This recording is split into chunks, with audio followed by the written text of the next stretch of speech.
Hello everyone. तो अभी तक हमने सीखा था कि इक्वेशंस को, केमिकल इक्वेशंस को बैलेंस कैसे किया जाता है। ठीक है, उस मेथड का नाम था हिट एंड ट्रायल मेथड। अब हम एक और मेथड देखेंगे जो उससे भी थोड़ा क्या है, इजी है, जिसका नाम क्या है, अलजेब्राइक मेथड। ठीक है, तो उस मेथड से अब हम क्या करेंगे, इक्वेशंस को बैलेंस।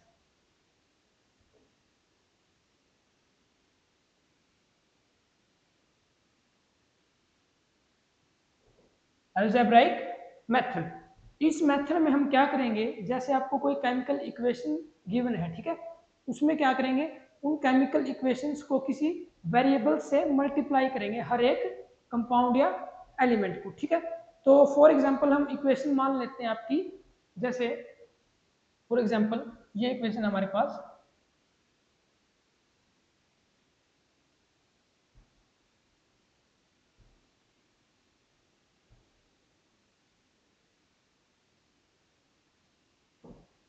ठीक है, तो वैसे ये कौन सी केमिकल रिएक्शन हमारी, ये है हमारी रेस्पिरेशन की रिएक्शन। तो इस इक्वेशन को अगर हम देखें तो ये हमारी क्या है, अनबैलेंस्ड केमिकल इक्वेशन है। तो इसको बैलेंस कैसे करेंगे, with the help of algebraic method. उसके लिए सबसे पहले क्या करेंगे, यहाँ हम देख सकते हैं हमारे पास दो रिएक्टेंट्स हैं और दो क्या है, प्रोडक्ट्स हैं। ठीक है, तो क्या करेंगे, हर एक को इंडिविजुअली किसी भी वेरिएबल से क्या करेंगे, मल्टीप्लाई। फॉर एग्जाम्पल हम बात कर लेते हैं, हमने इसको मल्टीप्लाई किया ए से, इसको करेंगे बी से, इसको करेंगे सी से, और इसको किया डी से। ठीक है, फिर दोनों साइड क्या करेंगे, हम अलग अलग एटम्स को कंपेयर करेंगे। जैसे अगर कार्बन की बात की जाए, यहाँ हमारा कार्बन कितना है, 6, और 6 है, और यहाँ कितना है, ए, तो क्या हो गया, 6A is equal to, product side में आपका कार्बन कितना है, 1, और वेरिएबल क्या है, सी, तो ये क्या हो गया, 1C। तो हमारे पास एक इक्वेशन क्या बन गई कि 6A is equal to 1C। ऐसे ही अगर हम बात करें हाइड्रोजन की, हाइड्रोजन हमारे पास 12 है, और 12 into A is equal 12A is equal to, product side में अगर हम हाइड्रोजन देखें कितना है, 2, तो 2 इंटू डी क्या बन गया, 2D। ठीक है, ये हमारे पास एक और इक्वेशन बन गई। ऐसे ही ऑक्सीजन की बात करें, यहाँ कितना है, 6, तो 6 इंटू ए, और यहाँ पे कितना है, 2, तो 2 into B is equal to, product side में ऑक्सीजन को कंपेयर करें, यहाँ कितना है, 2, तो 2 इंटू सी, प्लस यहाँ कितना है, 1, तो 1 इंटू डी। तो हमारे पास ये क्या होगी, 3 इक्वेशंस फॉर्म हो गई है। अब इनको सोल्व करके हम ए बी सी डी की वैल्यू अगर निकाल लेंगे, तो अगर यहाँ हम उनको पुट करेंगे तो हमारी इक्वेशन क्या हो जाएगी, बैलेंस हो जाएगी। तो उसके लिए हमें क्या करना पड़ेगा, उसके लिए हम क्या करेंगे, किस इनमें से किसी एक को भी 1 पुट कर देंगे। ठीक है, तो फॉर एग्जाम्पल हमने क्या किया, ए को पुट किया 1, तो यहाँ लिखो put A is equal to 1।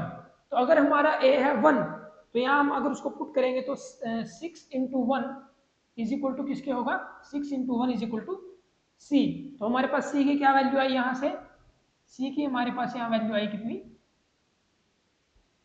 6। ठीक है, तो दो वैल्यूज होगी ना, ए की और सी की। अब सेकंड इक्वेशन में ए को किया 1 पुट, तो यहाँ से क्या वैल्यू आई, 2D इज इक्वल टू 12। इसको सोल्व करेंगे तो D क्या आएगा हमारे पास, D इज इक्वल टू 6। ठीक है, तीन वैल्यूज आ गई। अब इनका यूज करके थर्ड इस इक्वेशन को सोल्व करेंगे, तो 6A यानी कि 6 इंटू 1 प्लस 2B, B की हमारे पास वैल्यू नहीं है ना, तो इसको लिखो as it is equal to 2C। C कितना हमारे पास, 6, तो 2 इंटू 6 प्लस D, D कितना है हमारे पास, 6, तो यहाँ लिखा 6। अब इसको सोल्व करेंगे तो क्या बनेगा, 2B is equal to 12 plus 6 minus 6, तो यहाँ से B कितना आ जाएगा, सोल्व करके B आएगा हमारे पास 6। ठीक है, तो हमने क्या देखा, A B C D की हमारे पास सभी क्या गया, वैल्यूज आ गया। अब उन वैल्यूज को अगर हम यहाँ पे पुट करें तो A कितना है हमारा, 1, अगर A है 1 तो यहाँ तो 1 को लिखने की जरूरत नहीं है ना। ठीक है, B कितना है हमारे पास, B है हमारे पास 6, तो यहाँ B की जगह क्या लिखेंगे, हम लिखेंगे यहाँ पर 6। ऐसे ही C की क्या वैल्यू हमारे पास, 6, तो C की जगह हम क्या लिखेंगे, 6। ऐसे ही D की क्या वैल्यू है, D भी हमारे पास क्या है, 6। तो ऐसे ही डी के प्लेस पे क्या लिख देंगे हम 6, ये लिखा 6, ठीक है ना। तो अब अपनी इक्वेशन क्या हो गई है बैलेंस। तो हम इसको हिट एंड ट्रायल मेथड से भी सोल्व कर सकते हैं, ठीक है। बट ये मेथड थोड़ा क्या है ज्यादा इजी है, जिसमें क्या करेंगे वेरिएबल से मल्टीप्लाई करेंगे इक्वेशंस को, फिर रिएक्टेंट और प्रोडक्ट साइड में दोनों साइड में क्या करेंगे इंडिविजुअल एटम्स को, नंबर ऑफ इंडिविजुअल एटम्स को क्या करेंगे कंपेयर करेंगे, ठीक है। ऐसे ही अगर हम एक और एग्जांपल की बात कर लेते हैं, ठीक है, उसमें मान लो हमारे पास क्या है कोई भी एग्जांपल, ये एग्जांपल ले लेते हैं CH4 plus O2 gives CO2 plus water, ठीक है। अब इसमें भी सेम मेथड करना है, कैसे इसको मल्टीप्लाई किया A से, इसको किया B से, इसको किया C से और इसको किया D से, ठीक है। तो कंपेयर बोथ साइड, यहाँ C कितना है 1, तो A इज इक्वल टू, यहाँ पे C कितना है 1, तो 1 into C is equal to C।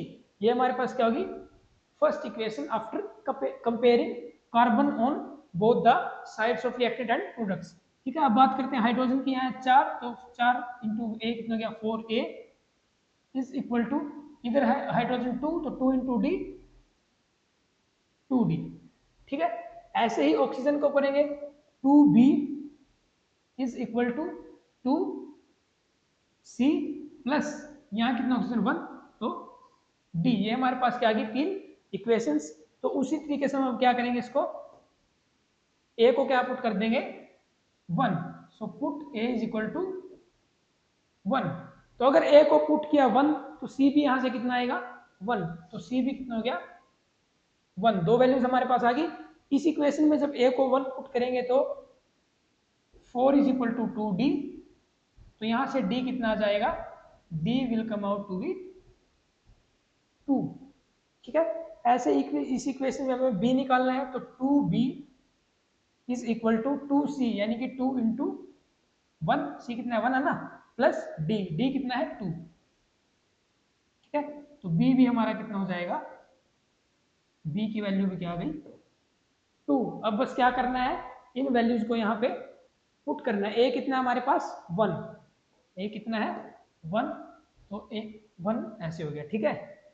ऐसे ही B कितना है, B है हमारे पास 2, तो B के प्लेस पे क्या रखेंगे हम, B के प्लेस पे हम रखेंगे 2, B है हमारा 2, ठीक है। C कितना है 1, तो 1 तो लिखने की जरूरत नहीं है ना, ठीक है। D कितना है हमारा, D है 2, तो यहाँ पे लिखेंगे 2, ठीक है। तो ऐसे हमारी इक्वेशन क्या होगी, ये भी बैलेंस। तो हम ऐसे इक्वेशन को क्या कर सकते हैं balance with the use of algebraic method. Now we will move further. अब हमने जो केमिकल रिएक्शंस या केमिकल इक्वेशंस पढ़ी हैं उनकी कुछ लिमिटेशंस थी, क्या कि उनसे हमें ना तो ये पता लग रहा है कि जो हमारे रिएक्टेंट हैं या हमारे प्रोडक्ट हैं वो उनकी फिजिकल स्टेट कैसी है, उनकी फिजिकल स्टेट कैसी है कि रिएक्टेंट या प्रोडक्ट आपका सॉलिड है, लिक्विड है, गैस है या एक्वस सॉल्यूशन है, क्या है, उनसे हमें ये पता नहीं लगा ना, ठीक है। सेकंड, ना ही हमें उन इक्वेशंस में उनके हीट चेंजेस का पता लगा कि हीट रिलीज हुई है या हीट एब्जॉर्ब हुई है, ठीक है। ना ही हमें उन इक्वेशंस में क्या दिखा, ना ही हमें दिखा कि रिएक्शन की कंडीशंस क्या है। कंडीशन मतलब जैसे कि टेम्परेचर, प्रेशर या कैटलिस्ट का यूज हुआ है या नहीं हुआ, ठीक है। तब उन लिमिटेशंस को दूर करने के लिए हम क्या करेंगे, हमारा नेक्स्ट टॉपिक है to make the equations more informative, ठीक है। तो इक्वेशंस को और ज्यादा इंफॉर्मेटिव कैसे बनाया जाए कि हमें उनसे और भी ज्यादा इंफॉर्मेशन क्या उसके मिल सके। तो उसको 3 तरीके से हम इक्वेशन को इंफॉर्मेटिव बना सकते हैं। कैसे, first is by indicating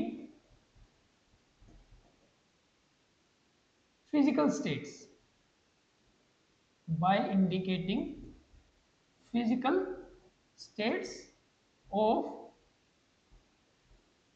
reactants and products, ठीक है। इक्वेशन को मोर इंफॉर्मेटिव कैसे बनाया जा सकता है, रिएक्टेंट एंड प्रोडक्ट की फिजिकल स्टेट्स को अगर हम इक्वेशन में लिख दे। फिजिकल स्टेट्स आपकी कैसे कि सॉलिड, लिक्विड, गैस या फिर वो क्या है कोई एक्वस सॉल्यूशन है, ठीक है, या प्रेसिपिटेट्स हैं, जो भी है उसको अगर हम लिख दें तो इससे हमारी केमिकल इक्वेशन क्या हो जाएगी, मोर इंफॉर्मेटिव। सेकंड मेथड क्या है, by indicating heat changes, by indicating heat changes in the reaction, कि जो आपकी रिएक्शन हो रही है उसमें जो हीट चेंजेस आ रहे हैं, यानी कि हीट रिलीज हो रही है या एब्जॉर्ब हो रही है, अगर हम उसको भी वहां पर राइट कर दें तो इक्वेशन क्या हो जाएगी, मोर इंफॉर्मेटिव। थर्ड हमारा क्या है method, by indicating the reaction conditions, ठीक है, कि टेम्परेचर कितना है, प्रेशर कितना है, अगर हमें वो पता है तो रिएक्शन कैसी होगी आपकी, मोर इंफॉर्मेटिव। अब इन तीनों मेथड्स को हम क्या करेंगे, वन बाय वन डिटेल में पढ़ेंगे, ठीक है। तो फर्स्ट मेथड क्या है, by indicating the physical states of reactants and products, ठीक है। और फिजिकल स्टेट इसमें क्या करेंगे हम, जैसे हमारे पास कोई भी क्या है केमिकल इक्वेशन लिखी हुई है, ठीक है, तो उसमें हम रिएक्टेंट और प्रोडक्ट की फिजिकल स्टेट को लिख दें, कि मान लो हमारे पास रिएक्टेंट क्या है, गैस है या सॉलिड है, लिक्विड जो भी है, ठीक है। अगर हम उसके लिए क्या करेंगे, फिर हम उसके लिए हम ये करेंगे कि अगर आपका रिएक्टेंट या प्रोडक्ट क्या है, सॉलिड है, अगर उसकी फिजिकल स्टेट कैसी है, सॉलिड है, तो उसके लिए हम क्या करेंगे, उस पर्टिकुलर एलिमेंट या कंपाउंड के ब्रैकेट में क्या लिखेंगे, एस, ठीक है, उसके ब्रैकेट में क्या लिखेंगे, एस, जो ये शो करेगा कि वो आपका पर्टिकुलर एलिमेंट या कंपाउंड क्या है, सॉलिड है। ऐसे ही अगर हम बात करें किसकी, लिक्विड स्टेट की, इसकी बात करें हम लिक्विड स्टेट की, उसके लिए हम वर्ड यूज करेंगे एल, गैसियस स्टेट के लिए हम वर्ड यूज करेंगे जी। अब क्या होता है हमारे पास, जो हम किसी भी सब्सटेंस का सॉल्यूशन बनाते हैं, किसमें, पानी में, वाटर में किसी भी सब्सटेंस का सॉल्यूशन फॉर्म करते हैं, उसको बोलते हैं एक्वस सॉल्यूशन। तो एक्वस सॉल्यूशन क्या होता है, किसी भी सब्सटेंस का अगर सॉल्यूशन तैयार किया जाए किसमें, वाटर के अंदर। तो अगर आपके पास एक्वस सॉल्यूशन है, आपके पास क्या है, एक्वस सॉल्यूशन, तो उसको कैसे डिनोट करेंगे, उसको डिनोट करेंगे by writing a Q in the bracket, ठीक है। अब ये चार हो गए, अब बात करते हैं, मान लो कई बार हमारे प्रेसिपिटेट्स बन जाते हैं, ठीक है, क्या बन जाते हैं, प्रेसिपिटेट्स। प्रेसिपिटेट को लिखने के क्या क्या मेथड है, या तो क्या कीजिए आप उस पर्टिकुलर एलिमेंट या कंपाउंड के ब्रैकेट में लिख दीजिए पीपीटी, ठीक है, उसके ब्रैकेट में क्या लिख दीजिए, पीपीटी। और जो आपका प्रेसिपिटेट होता है वो क्या होता है, सॉलिड होता है, इनसोल्यूबल सॉलिड। प्रेसिपिटेट क्या होता है आपका, इनसोल्यूबल सॉलिड, जो सॉल्यूशन के अंदर डिसॉल्व नहीं होता। तो यार लिखिए आप उसको पीपीटी, या आप उसको लिख सकते हैं क्या, उसके ब्रैकेट में लिख सकते हैं आप सॉलिड। और एक और मेथड क्या है पीपीटी को शो करने का, कि अगर वो आपका पीपीटी है तो आप यूज करेंगे डाउनवर्ड एरो का, ठीक है। अगर आपको कहीं भी इस एरो का यूज दिखता है किसी केमिकल इक्वेशन में, इसका मतलब क्या है कि वो प्रेसिपिटेट है उस पर्टिकुलर कंपाउंड का, ठीक है।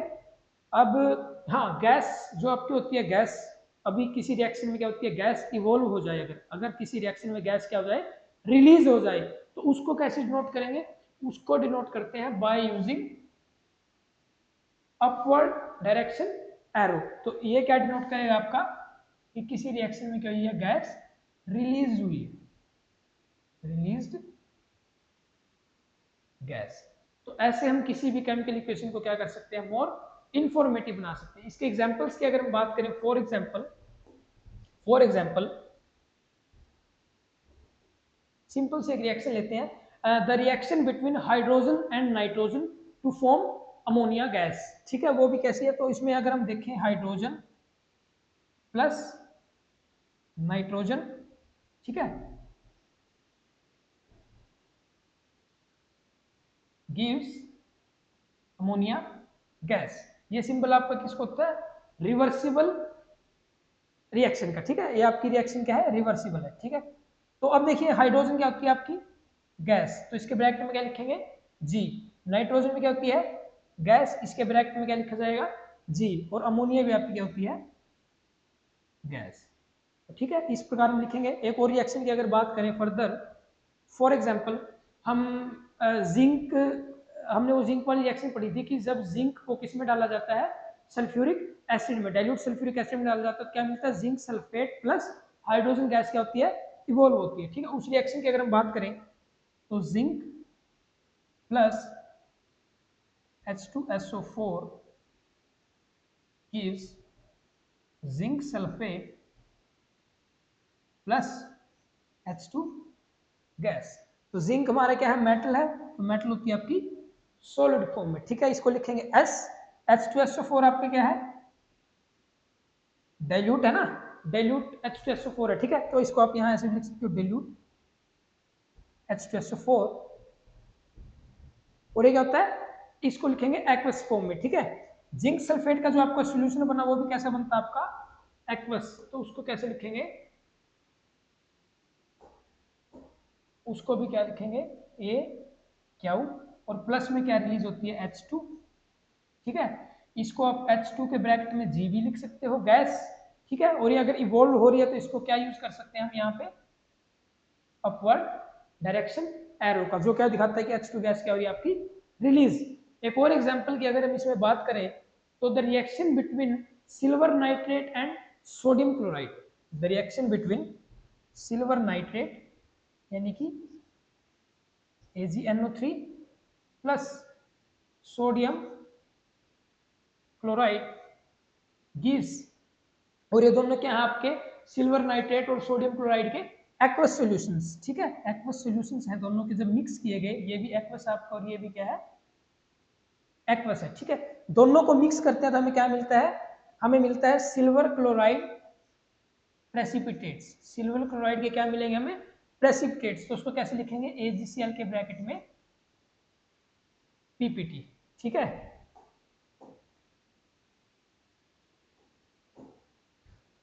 आपका PPT प्लस, और क्या बचा, सोडियम नाइट्रेट NaNO3, और ये क्या आपका एक्वस, ये आपका एक्वस सॉल्यूशन। ठीक है, तो आपने इन रिएक्शंस में देखा कि कैसे हम उनकी फिजिकल स्टेट को शो करके किसी रिएक्शन को क्या बना सकते हैं, मोर इंफॉर्मेटिव। ठीक है, तो नाउ ये था हमारा कि by indicating their physical states. Next हमारा क्या है कि किसी भी केमिकल इक्वेशन को मोर इंफॉर्मेटिव कैसे बनाया जा सकता है, उसके अंदर जो हीट चेंजेस आ रहे हैं अगर हम उनको शो कर दें, तो आपके जो हीट चेंजेस होते हैं वो क्या हो सकते हैं, दो तरीके से हो सकते हैं। आपके हीट चेंजेस क्या हो सकते हैं, दो तरीके से। कैसे कि या तो आपकी हीट क्या हो जाए, रिलीज हो जाए, या तो आपकी क्या हो जाए, हीट रिलीज हो। ठीक है, या फिर क्या हो सकता है कि आपकी हीट एब्जॉर्ब हो। ठीक है ना, हीट चेंज का मतलब है कि हीट में चेंज आना, और वो क्या हो सकता है कि या तो हीट क्या हो जाए, रिलीज हो जाए, या हीट क्या हो जाए, एब्जॉर्ब हो जाए। तो इसके बेस पे हमारे पास क्या आती हैं, टू टाइप्स की रिएक्शंस आती हैं। ठीक है, और वो रिएक्शंस कौन सी आपकी, exothermic reaction and endothermic reactions. ठीक है, एक्सोथर्मिक एंड एंडोथर्मिक रिएक्शंस। तो बात करें अगर हम एक्सोथर्मिक रिएक्शंस की, तो एक्सोथर्मिक रिएक्शंस कौन सी होंगी, जिन रिएक्शंस में आपकी होगी हीट रिलीज होगी, जिन रिएक्शंस में क्या होगी, हीट रिलीज, यानी कि एक्सोथर्मिक कौन सी होंगी आपकी, एक्सोथर्मिक रिएक्शंस कौन सी होंगी, जिन रिएक्शंस में क्या होगी, हीट रिलीज होगी, हीट रिलीज होगी जिन रिएक्शंस में, उन रिएक्शंस को बोल लेंगे एक्सोथर्मिक रिएक्शन। और इसको याद रखने का आसान तरीका क्या है, जो फर्स्ट टू वर्ड्स है ना, जो फर्स्ट दो वर्ड्स है क्या, ई एक्स, एग्जिट, जैसे एग्जिट होता है ना, एग्जिट का मतलब क्या होता है, बाहर निकलना, तो एग्जिट से क्या रख सकते हैं कि हीट क्या हो रही है, रिलीज हो रही है, यानी कि हीट निकल रही है। ठीक है, तो एक्सोथर्मिक रिएक्शंस को कौन सी रिएक्शंस होती हैं, जिन रिएक्शंस में हीट क्या होती है, रिलीज होती है। ठीक है, और एक्सोथर्मिक में जो हीट रिलीज होती है, तो हीट रिलीज होने का मतलब है कि टेम्परेचर जो है आपका रिएक्शन मिक्सचर का, वो क्या हुआ है, इंक्रीज होगा। टेम्परेचर क्या होगा आपका, रिएक्शन मिक्सचर का इंक्रीज हो जाएगा। ठीक है, तो एक्सोथर्मिक रिएक्शंस को डिनोट करने के लिए हम क्या करते हैं, हम प्रोडक्ट साइड में क्या लिखेंगे, हम प्रोडक्ट साइड में क्या लिखते हैं, प्लस हीट, हम क्या लिखेंगे प्लस हीट, या हम क्या लिख सकते हैं प्लस हीट एनर्जी, ठीक है, या हम सिंपली क्या लिख सकते हैं प्लस एनर्जी, ठीक है। तो अगर आपको कहीं प्रोडक्ट साइड में, ये सभी बातें कहां पे हो रही है, प्रोडक्ट साइड की,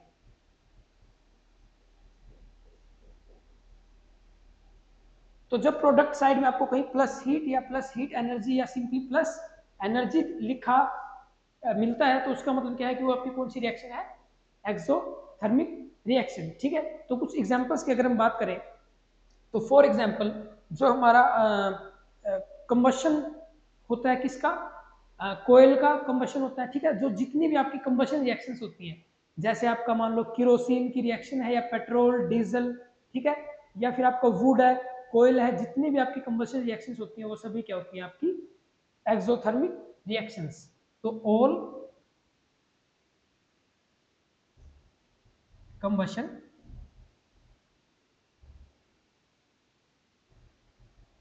रिएक्शंस, ठीक है।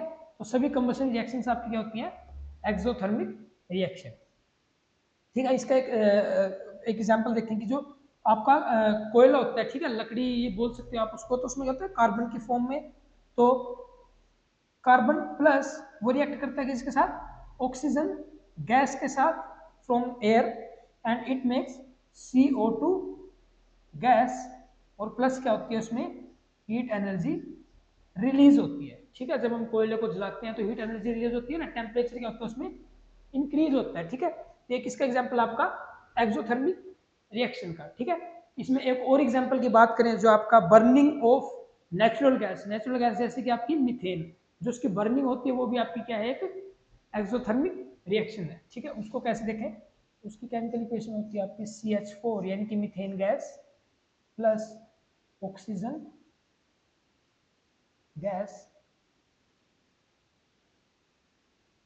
gives CO2 gas plus water vapours and heat energy, ठीक है। तो यहाँ ध्यान देने की बात यह है, जो आपका वाटर है ना, वाटर यहाँ पे लिक्विड नहीं लिखना हमें, क्योंकि वाटर क्या है, वाटर के वेपर्स बन रहे हैं, तो वेपर्स किस फॉर्म में होते हैं, गैसेस फॉर्म में, ठीक है। तो ये आपकी क्या है, burning of natural gas, heat release हो रही है, ये भी आपकी कैसी रिएक्शन है, ये भी आपकी एक एक्सोथर्मिक रिएक्शन है, ठीक है। जो हमारे, अच्छा हाँ, एक बहुत इंपॉर्टेंट रिएक्शन होती है जो combustion of food during respiration, ठीक है, जो हम खाना खाते हैं, ठीक है। तो रेस्पिरेशन में हम क्या करते हैं, रेस्पिरेशन में हम O2 को अपने अंदर इनहेल करते हैं, ठीक है, ऑक्सीजन को हम अपने अंदर इनहेल करते हैं। तो क्या होता है जब हम खाना खाएंगे, उसमें आपके क्या होते हैं, कार्बोहाइड्रेट्स भी होते हैं, और स्टार्च एक कार्बोहाइड्रेट है। तो जैसे हमने खाना खाया, तो अंदर बॉडी में जाके किस में डिकम्पोज होगा, किस में टूटेगा, वो टूटता है आपका ग्लूकोज में, ठीक है। वो आपका किस में ब्रेक होता है, ग्लूकोज में। फिर वो ग्लूकोज क्या करता है आपका, जो आपने ऑक्सीजन इनहेल की है, ठीक है, वो हमारे बॉडी के कहाँ गई, सेल्स में। तो वो ग्लूकोज उस सेल्स में पड़ी हुई ऑक्सीजन के साथ रिएक्ट करता है और क्या बनाता है, carbon dioxide gas plus water और एनर्जी, ठीक है। वो कार्बन डाइऑक्साइड गैस कौन सी होती है, जो हम एक्सहेल करते हैं ड्यूरिंग रेस्पिरेशन, ठीक है। और जो उसमें एनर्जी वो रिलीज हुई है, वो एनर्जी कौन सी है, जिस एनर्जी को लेकर हमारा शरीर क्या करता है, काम करता है, हमारी बॉडी क्या करती है, वर्क करती है, ठीक है। तो उसके लिए रेस्पिरेशन रिएक्शन हमारी क्या है, वो रिएक्शन हमारी है C6H12O6, ये हमारा क्या है, ग्लूकोज है, ठीक है। ये क्या है, ग्लूकोज बॉडी में गया, प्लस वहां पे जाके किसके साथ रिएक्ट किया इसने, oxygen from the cells of body, ठीक है, ऑक्सीजन के साथ रिएक्ट किया, और क्या बनाया, CO2 gas plus water plus energy, ठीक है। ये आएगा गैस, इसको बैलेंस करो तो यहाँ आएगा 6, यहाँ भी 6 और यहाँ भी 6। तो ये हमारी क्या थी, रेस्पिरेशन की प्रोसेस, ये क्या थी हमारे पास, respiration process, this is our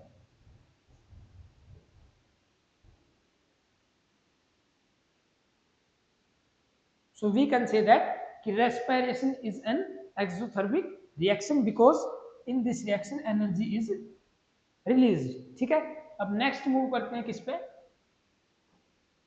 next move करते हैं हम एंडोथर्मिक रिएक्शंस पर। नेक्स्ट हमारा जो टाइप है वो क्या है, एंडोथर्मिक। तो एंडोथर्मिक रिएक्शंस कौन सी होंगी, ठीक है, एक्सोथर्मिक होगी जिसमें हीट रिलीज हो रही है, तो एंडोथर्मिक रिएक्शंस कौन सी होंगी जिसमें हीट क्या होगी, एब्जॉर्ब। तो एंडोथर्मिक रिएक्शंस कौन सी होंगी हमारे पास जिसमें हीट होगी एब्जॉर्ब।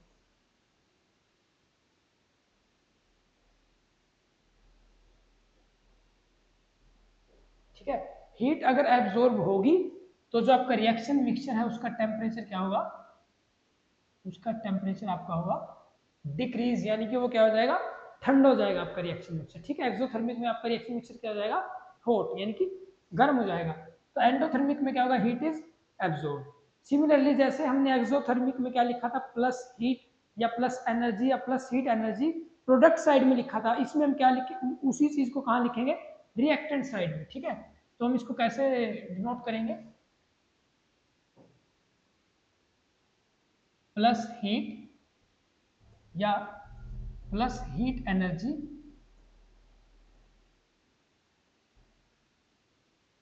और सिंपली प्लस एनर्जी, किस साइड में, रिएक्टेंट साइड में। ये ध्यान देना है, ये किस में लिखना है, रिएक्टेंट साइड में अगर आपको ये चीजें मिलती हैं लिखी।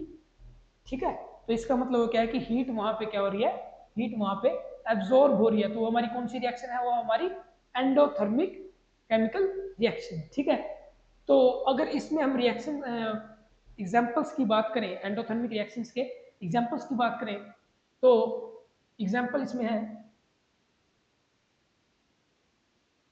The reaction between nitrogen and oxygen gas to form nitrogen monoxide gas. उस रिएक्शन में क्या होती है आपके पास, हीट एनर्जी एब्जॉर्ब होती है, नाइट्रोजन गैस और ऑक्सीजन गैस के बीच में जो रिएक्शन होगी उसमें क्या होती है आपके पास, हीट एनर्जी एब्जॉर्ब होगी और क्या बनाएगी वो, नाइट्रोजन मोनोऑक्साइड गैस। ठीक है, तो ये थी हमारी एंडोथर्मिक रिएक्शन का एग्जांपल।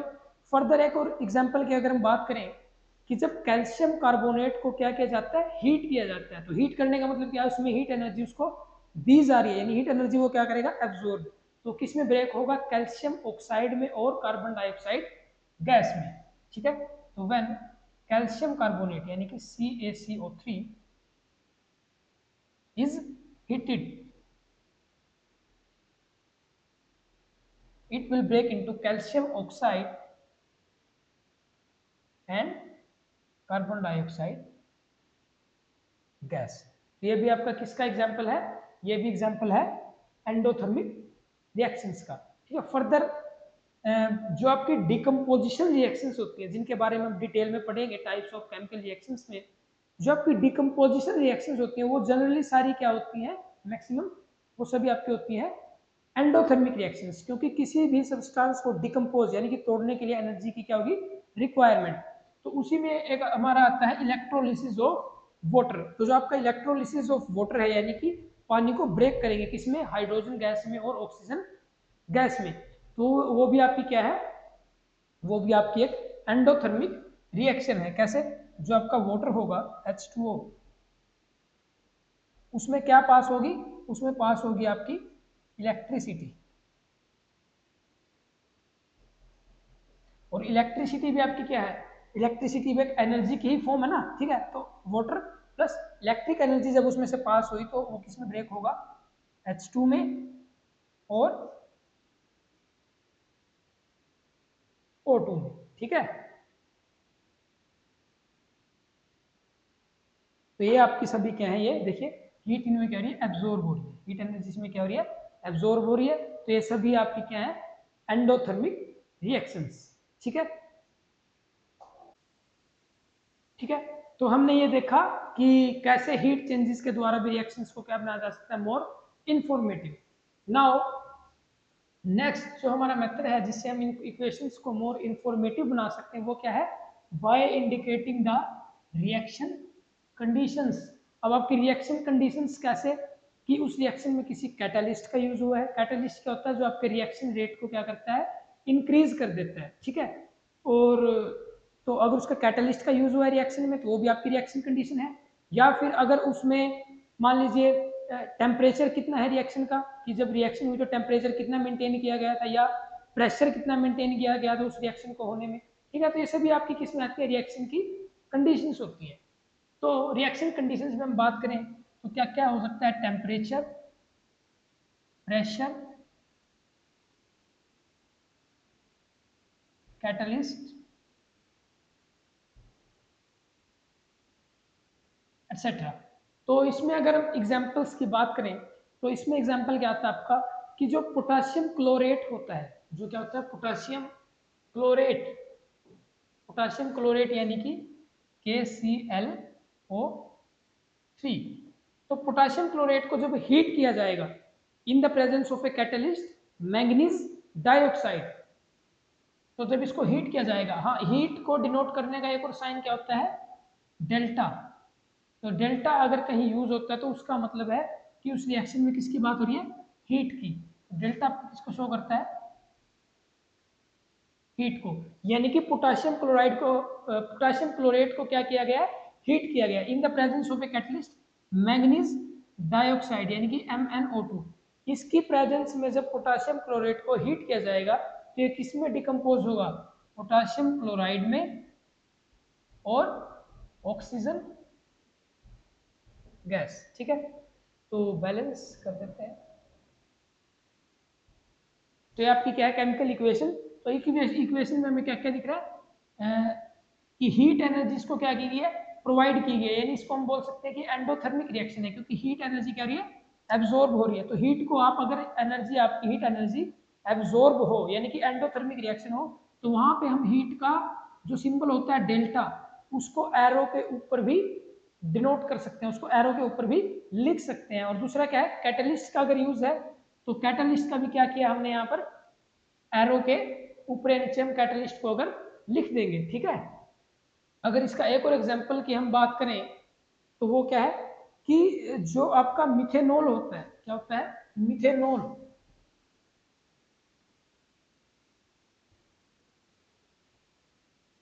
मिथेनॉल कैसे बनता है, मिथेनॉल बनता है कार्बन मोनोऑक्साइड और हाइड्रोजन गैस की रिएक्शन से, ठीक है। तो कार्बन मोनोऑक्साइड यानी कि CO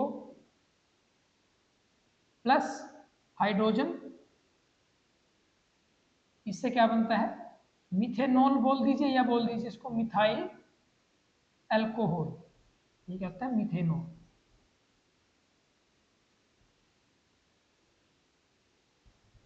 तो ये बनता है कार्बन मोनोऑक्साइड और हाइड्रोजन गैस के रिएक्शन से। तो इसमें जो आपका टेम्परेचर होता है वो होता है कितना, 300 डिग्री सेल्सियस टेम्परेचर को क्या किया जाता है, मेंटेन।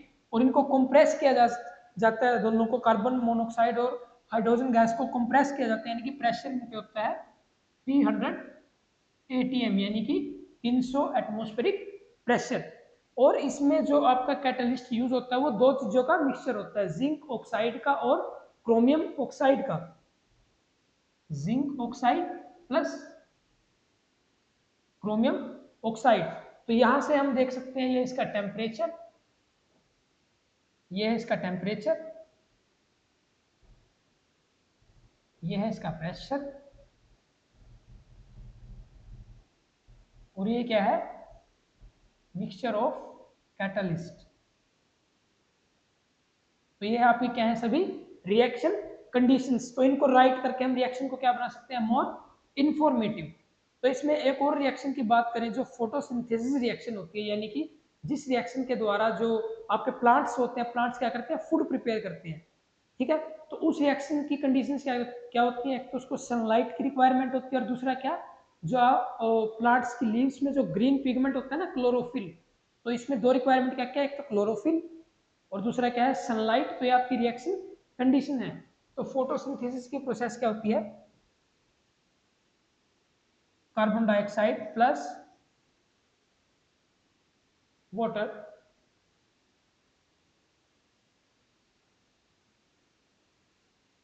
makes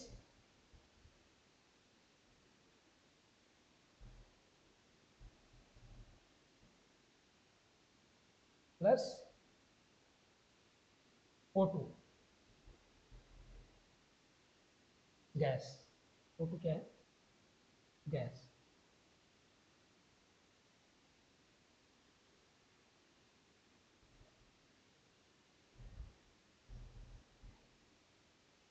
तो इसकी रिक्वायरमेंट क्या क्या रिएक्शन की? एक तो है सनलाइट और दूसरी क्या है?